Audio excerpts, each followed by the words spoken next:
The first Descendant just got some updates with the Twitch situation. We also have to go over some of the community wants and desires, as well as some issues there with that. We have a certain situation with PlayStation and some of the issues there. Additionally, we have some new hidden tips and tricks, as well as some cool features that you might not know about, and some additional things that are definitely going to help your playthrough. We got a ton to talk about. What's up, world? It's Utopia back in with another video. Today we're checking out all things the first Descendant. Okay, so let's just jump right into it. We'll get into the Twitch situation, what's happening with that. So I get comments on my videos all the time talking about the Twitch drops. When are we getting Twitch drops? What's going on there? So originally, if you did watch a total of 2 hours of any stream on the first Descendant category, then you did receive all the rewards, or you were supposed to receive all the Twitch rewards. However, they've had a lot of issues with their services and getting that mail out to you guys. So it seemed like they needed Twitch to redistribute those, as the first distribution didn't actually work correctly. This was akin to what was going on with the beta rewards, and they ended up just giving it to everybody. But with the Twitch situation and the Twitch drops itself, it seemed like it was more on Twitch's end, at least after Nexon cleared up the issue.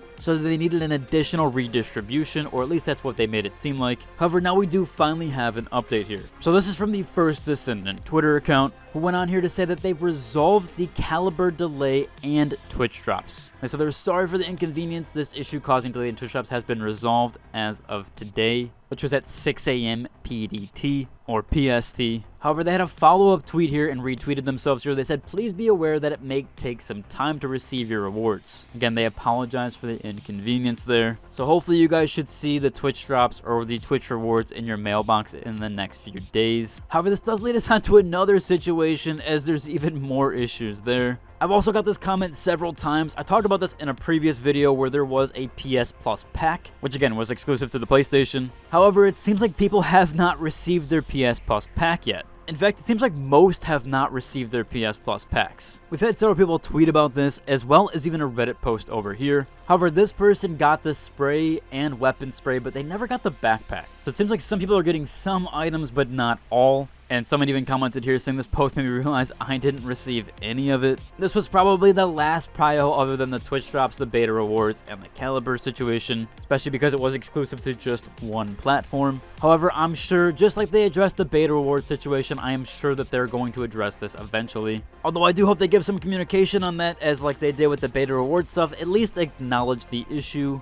Hopefully they do in the coming days, and I will let you guys know when they do. They've already addressed one situation. I went over this on the patch notes, where everybody was complaining about the Nexon logo making that really loud noise on startup. Although, as I said previously, most games have that loud noise on startup. However, it seems like they went and muted it and turned it off completely, so the sound is completely gone. And people are saying here, like, why don't they just turn it down or lower the volume? However, if you've played any game, Call of Duty, Elden Ring, any of these games, when you initially launch the game, it is always louder than what you have it set as. I believe this is because it takes a second for it to read the user file settings. So I don't think they could just turn down the video file or turn it down in general, or at least I've never seen it with any game in existence. Maybe there is one, but every single game company and every other game that I've played has always had a loud startup screen. So yeah, maybe there's some issues there, but them muting it works too. Now we do have some really neat tricks, some hidden cool features, and some detailed information here. We had this post here outlining the skill power versus skill power modifier, which is definitely a confusing module, as some of these things are additive and multiplicative, where skill power raises your skill power stat that you see in your inventory screen on the bottom right and is what is used for your abilities. However, the skill power modifier will raise your abilities scaling with that skill power. So this person on the Reddit gives an example here. Freyna with 10k skill power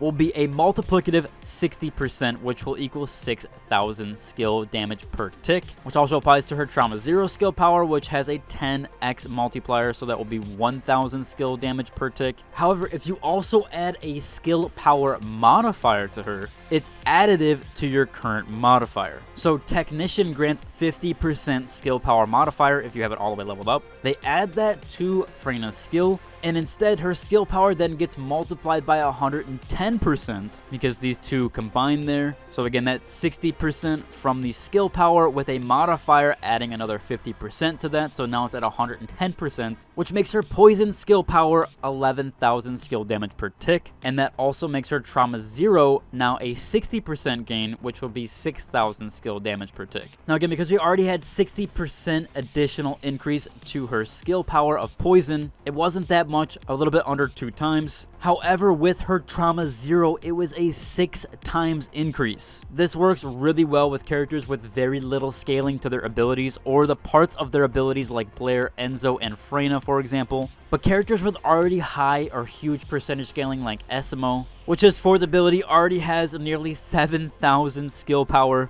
That's not going to be that much with the skill power modifier, so you'd rather just use skill power instead of using a skill power modifier, as the skill power will be multiplicative and the modifier will be additive. I also want to link you guys another document sheet. I've linked these in a few of my previous videos. However, there's a void fragment sheet here that you can go over, and this will tell you exactly which void fragments drop from which locations. This way you don't have to constantly check the map. This works really well with my Glay and Volby guide videos to essentially unlock those characters, and this is going to work really well for future guides as well that I do. So I'll link you guys this document sheet here that has the entire spreadsheet with all the different elements and what you can do and how to get those monomer polymers, inorganic and organic void shards. We also have a hidden feature here, or like a hidden detail. Emotes actually have collision with their environment to prevent clipping. So you'll notice when you use the sit animation, you'll normally just sit down on the ground. However, if you sit over an edge in this case, your leg will actually go down below the edge, so it won't clip through and kind of showcases really cool emote dynamic there. It's a little bit of an extra feature and definitely pretty cool. Going over some last minute mentionables here, we do have a lot of community wants and desires, as well as some changes overall. This pose here, again, another one blowing up, this 3-ball shield regen mechanic, which essentially turns to 4 once you get to the later areas. People are hoping they just spawn in a bunch of elites that shield the boss instead, which is like that mechanic overall, where there's just a bunch of mobs that spawn around them, which I think is a much better idea, especially the ones that go immune every now and then, so you have to constantly switch which one you're shooting at. Definitely not a fun mechanic there, and I agree with this post here, so hopefully they do change that, as it is getting a bit tedious. Same with this post here, just going over the 2 to 3 immunity phases, which make and prolong the fight even longer and basically turn them into bullet sponges. Definitely doesn't make it very fun, so I'm hoping they try a different mechanic there, or at least in the future they add some new stuff. We also have a recommendation here where we need a vote to kick people that join missions in AFK. So this post here is suggesting that they need a vote kick system for that. I think right now it could get a little bit out of hand, especially if you are with a 3-friend group and you're constantly just kicking out the 4th person. However, I definitely agree that eventually they need to either have a certain AFK kick timer when you're especially in a mission, or at least it needs to be adjusted there. Something with that. Hopefully they figure that dynamic out overall. Again, we had that suggestion, and I'll just keep recommending this to hopefully get it out and get the word out. There currently is no matchmaking for hard mode dungeons. This definitely needs to be addressed, so hopefully that is in the future. Last up here, they just dropped a mega thread with the state of the game 4 days later. So any of these concerns, if you have any issues with the game, or if you want to just voice your opinion, I would head to this mega thread and hopefully this gets posted. Although I will say, as typical with Reddit, typically the developers, and in this case, Nexon is not affiliated with this subreddit. So take the mega thread with a grain of salt, but you can voice your opinion here as well. Overall, though, it should be covered for today's video. If you like and subscribe, until next time. Deuce!